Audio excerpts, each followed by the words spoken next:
ప్రభువైన యేసుక్రీస్తు నామమున ఎందైనా శుభవందనాలండి. దేవుని వాగ్దానం యెషయా గ్రంథము 54వ అధ్యాయము 17వ వచనము. నీకు విరోధంగా రూపబడిన ఏ ఆయుధమును వర్ధిల్లదు. న్యాయ విమర్శలు నీకు దోషారోపణ చెయ్యు. ప్రతివానికి నీవు నేరస్థాపన చేసేదవు. యెహోవా యొక్క సేవకుల నీతి నా వలన కలుగుచున్నది. ఇది వారి సాహసము. ఇదే యెహోవా అని చెప్పేసి వాగ్దానం చేయడం పరిశుద్ధాత్మను అర్ధరాత్రి తెలిసి ప్రార్థన చేస్తాను. 1000 స్తుతులు చెల్లించి మరలా ప్రార్థిస్తే దేవుడు ఇప్పుడు దేవుడి వాగ్దానం చేయించండి. వెంటనే షటిస్పన్న చూడండి. ప్రతిదినం కూడా మరి విన్న వాటిని కన్న వాటిని అందరూ తెలియచేయమన్నారండి ప్రభు వారు. అందుకని అర్ధరాత్రి తెలిసి నేను ప్రార్థన చేస్తాను అనమాట. ప్రార్థన చేసి దేవుడిని అడుగుతాను. దేవ ఈరోజు వాగ్దానం ప్రభు అందరికీ తెలియచేయమన్నా ఒక ప్రభాని అడిగినప్పుడు దేవుడి వాగ్దానం ఇస్తారండి. దాన్ని నేను యూట్యూబ్లో పెడతాను అనమాట. ఇంకా ఆయన మనం ప్రతిరోజు కూడా ఉదయకాల సమయంలో ప్రార్థన చేస్తున్నాం. అందరూ తెలిసి ప్రార్థన చేస్తున్నాను. ఇంకా మరి త్యాగం చేస్తున్నాం. ఇంకా బైబిల్ ధ్యానిస్తున్నాం. కాబట్టి మనకు విరోధంగా బట్టి ఏ ఆయుధం కూడా మనకు వర్ధిల్లుతాడు అంటున్నారు అనమాట.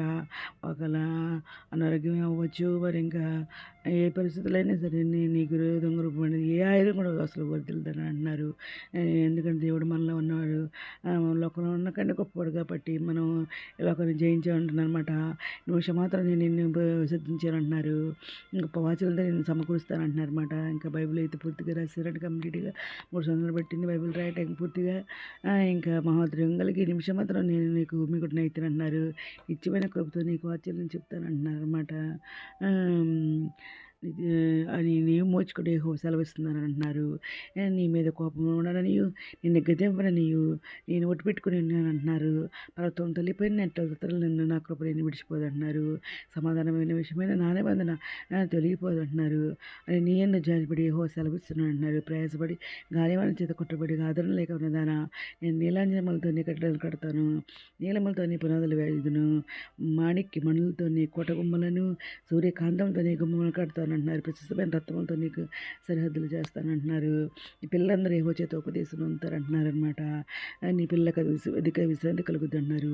నీవు నీతి గల దాని వైపు స్థానం పెడతావు అంటున్నారు. నీ భయపడక్కర్లేదు అంటున్నారు. బాధించేవారు నీకు దూరముగా ఉందరంటున్నారు. భీతి నీకు దగ్గరగా దూరముగా ఉండును అంటున్నారు. అది నీ దగ్గరికి రానే రాదు అంటున్నారండి.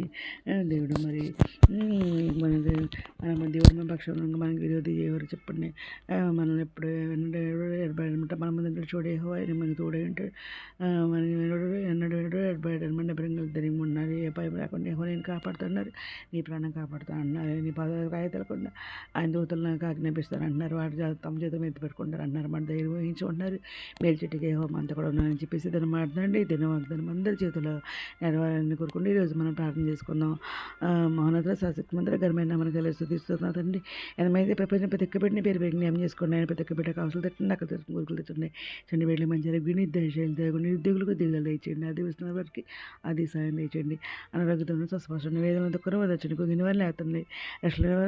రక్షణ తెచ్చండి. మిత్రులు రానేరు మీరు మేంద్ర సిద్ధపడ్డ కృప చెప్పండి. అతడు ఉన్న భాగం తెచ్చామని మా ప్రభు పీరేశ్వరుని యేసుక్రీస్తు పరిశుద్ధమైన నామమున అడిగి పెట్టుకొని ప్రార్థిస్తామండి. ఆమేన్. మీ ప్రార్థనలో మా కుటుంబాన్ని కూడా జ్ఞాపకం చేసుకుని మనం చేసుకుంటున్నానండి. ప్రభు సేవలో మీ సహోదరి. God bless you.